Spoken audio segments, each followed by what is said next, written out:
أعوذ بالله السميع العليم من الشيطان الرجيم بسم الله الرحمن الرحيم الحمد لله رب العالمين وبه نستعين وصلى الله على محمد وعلى الطاهرين وعلى الله عليهم أجمعين من الآن إلى قيام يوم الدين من رب العالمين.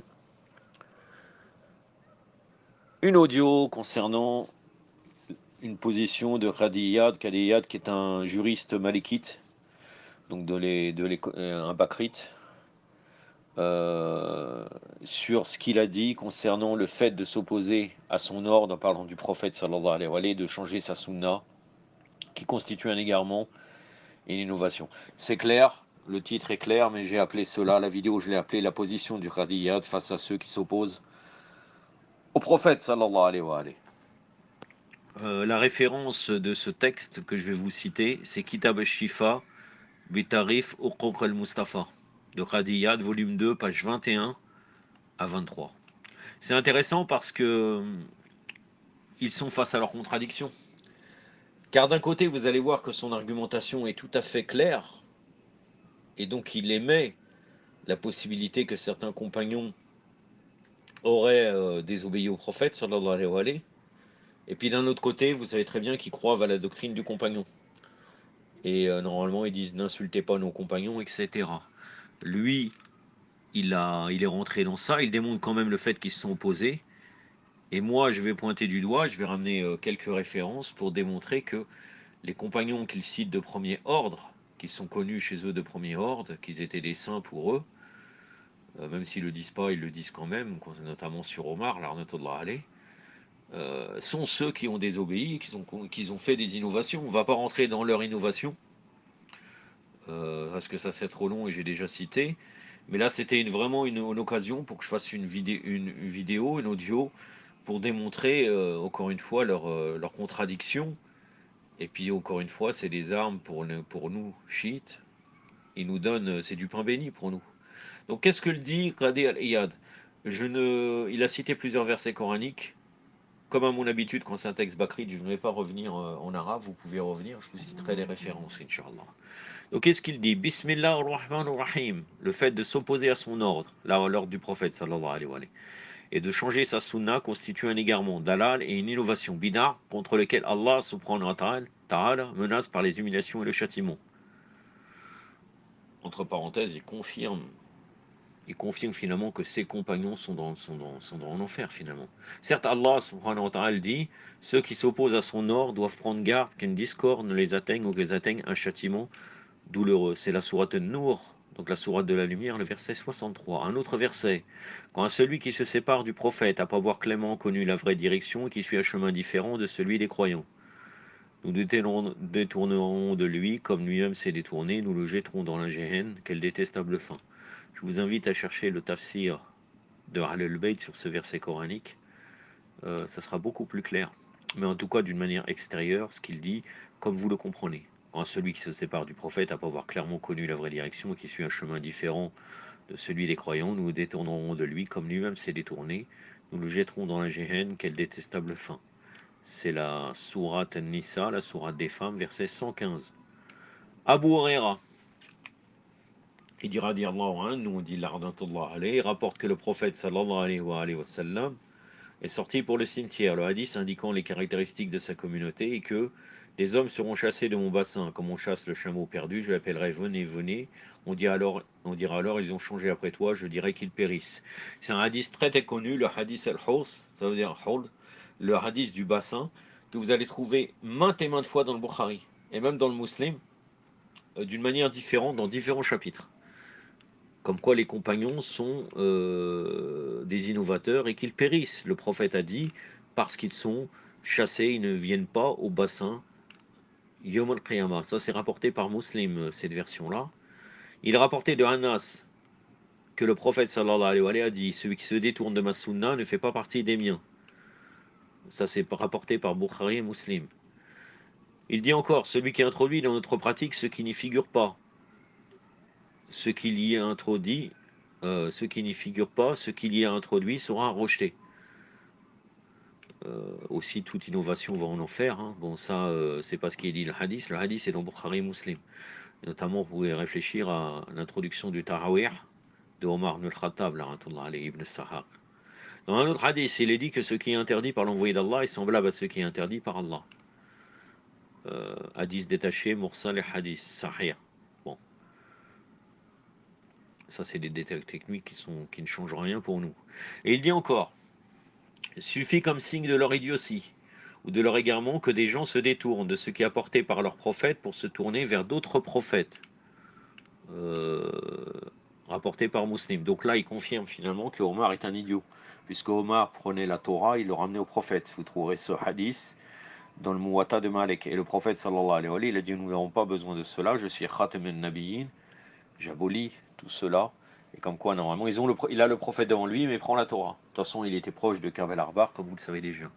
Ou vers d'autres livres en dehors de leur livre, leur Coran, et c'est pour cette raison que ce verset fut révélé. Ou bien ne leur a-t-il pas suffi que nous fassions descendre sur toi le livre qu'il aurait récité?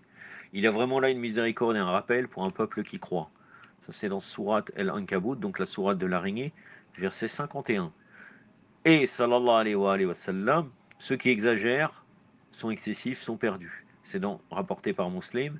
Et un dernier hadith venant de Bukhari et Muslim, donc Abu Bakr Zindiq, là il a marqué Siddiq, je ne vais rien délaisser de ce que l'envoyé d'Allah sallallahu alayhi wa sallam pratiquait et faisait, car je crains d'être égaré si je néglige quoi que ce soit de ce qu'il a ordonné.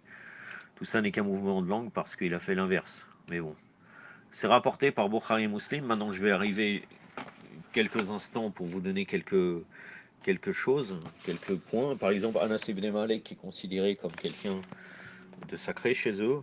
Anas ibn Malik qui gardait la porte du prophète et dit, je ne vois aucune tradition qui existait à l'époque du prophète. On lui a demandé la prière. Il a dit, vous avez négligé quelques préceptes de la prière. El-Zouri rapporte aussi, je suis allé chez Anas ibn Malik à Damas, il pleurait, je lui ai demandé, pourquoi pleures-tu? Il dit, je ne reconnais rien de ce que j'ai vécu avec le prophète, y compris cette prière qui a été aussi négligée. Sahih Bukhari, volume 1, page 74.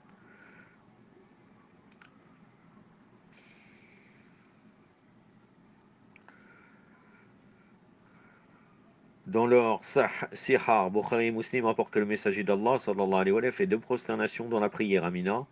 Donc là, il parle de la prière du voyageur. Hein. Abu Bakr et Omar ainsi aussi. Osman l'a fait pendant une partie de son khilafa et par la suite son khalifa usurpé, bien entendu. Et par la suite, il a fait quatre prosternations. Sahih Bukhari, volume 2, page 154. Sahih Muslim, volume 1, page 260. Là, vous voyez quelqu'un qui innove. Hein. Donc revenez au texte de Khadijat. Qu'est-ce qu'il a dit sur cela?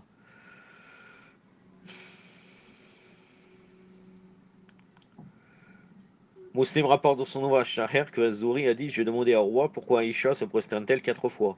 Donc là, toujours Amina, il m'a répondu, elle a interprété comme Osman l'a fait.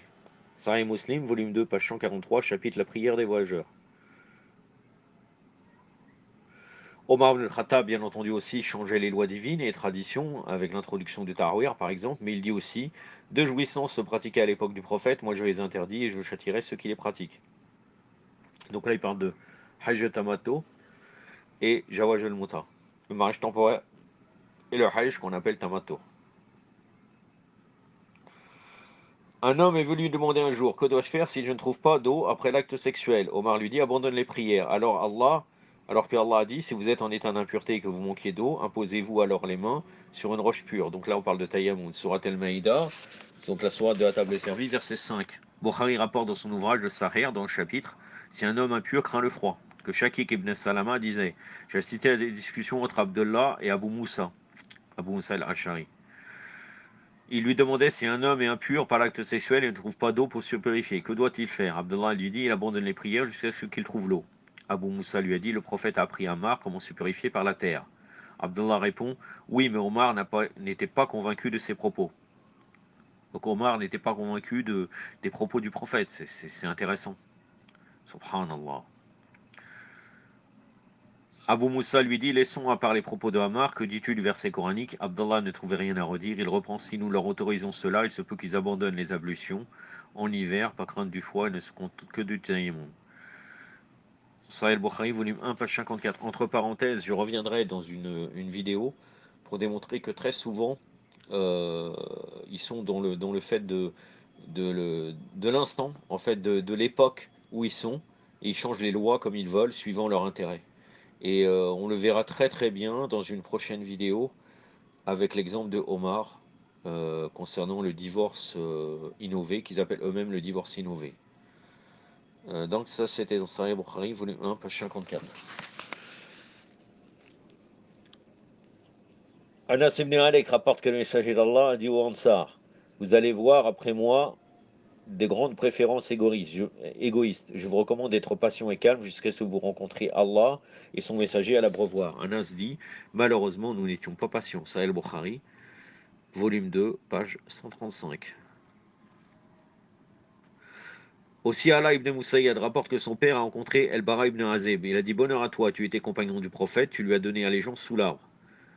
Ça, c'est très intéressant parce que Bay'atul Rodwan est considéré comme une preuve de sainteté. Alors qu'en réalité, Allah subhanahu wa ta'ala dans le Saint-Coran, quand il évoque Bay'atul Rodwan, il parle des croyants.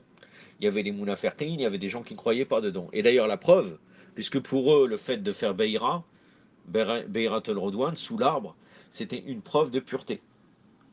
Alors que là, nous voyons quelqu'un qui était présent, Bara ibn Azid, qui dit bonheur à toi. Son père, il a rencontré Bara ibn Azid, Allah ibn Musayyab, il l'a rencontré, son père a rencontré Bara ibn Azib, il a dit bonheur à toi, tu étais compagnon du prophète, tu lui as donné allégeance sous l'arbre. Regardez ce qu'il a répondu. Il a dit, ô cousin, tu ne sais pas ce que nous avons fait après sa mort. Sahih Bukhari, volume 3, page 32. Chapitre la bataille de. Le traité de Hodébiya, pardon. Donc, est-ce que la Bayrat al-Rodwan, soi-disant, donne un sacré, un statut de sainteté, et c'est pas ce qu'ils disent uniquement lors de l'apostolat du prophète sallallahu alayhi wa sallam, après qu'une fois qu'il est tombé martyr, il n'a plus cela, ils ne le disent pas. Mais là, ils sont face à leur contradiction. Bien entendu, pour nous, il n'y a que les croyants qui ont été loués dans Bayrat al-Rodwan, dans le verset qui concerne cela. J'en ai terminé avec cela. Là, vous voyez très bien, encore une fois, maintes et maintes contradictions. Et Inch'Allah, on reviendra avec d'autres contradictions quand l'occasion se présentera. Wa sallallahu alayhi wa sallam, Muhammadin wa atrati wa tahirin, wassalamu alaikum wa rahmatullah.